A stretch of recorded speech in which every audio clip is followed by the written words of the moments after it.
Praise the lord. దైవ మర్మములు అనే పుస్తకము సహోదరుడు భక్తసింగ్ గారి అనుభవములో దేవుడు ఆయనకు బయలుపరిచిన మర్మములను అనుదినము పంచుకొనుట. మార్చ్ 20వ తారీఖు సందేశము. నీ రాజు నీతిపరుడును రక్షణ గలవాడును దీనుడునై గాడిద పిల్లను ఎక్కి నీ యొద్దకు వచ్చుచున్నాడు. జకర్యా 9వ అధ్యాయం 9వ వచనము. ప్రభువు బేతనియను 4వ పర్యాయము దర్శించినప్పుడు తన యొక్క రాజకత్వము బయలుపరచదలించెను. రాజకత్వం అనగానేమి మరియు దాని యొక్క ఆధిక్యతలు ఏ విధముగా అనుభవించగలము?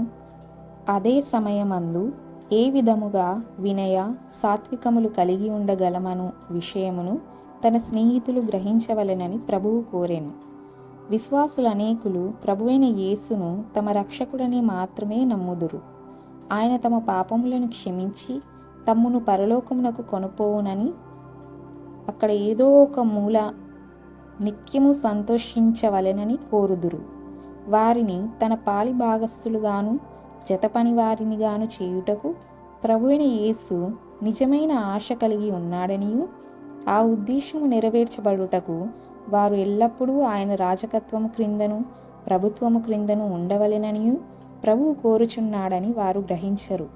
అనేకులు అపజయ జీవితము అనేక సంవత్సరములు జీవించిన తరువాతనే ప్రభువైన యేసుకు తమ హృదయములలో పరలోకపు రాజునకు ఇవ్వవలసిన సరి అయిన స్థానమునిచ్చెదరు. మన హృదయములకు, గృహములకు మరియు సంఘములకు కూడా ఆయనే రాజుగా నుండవలెను.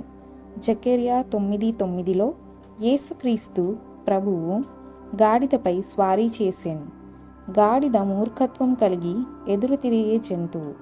మనము కూడా ఎంతో మూర్ఖులమైనప్పటికీ వినయ విధేయతల ద్వారా ఆయనను మన రాజుగా చేసుకొనగలము. మన ప్రభు అయిన యేసుక్రీస్తు మనందరినీ దీవించునుగాక. ఆమేన్.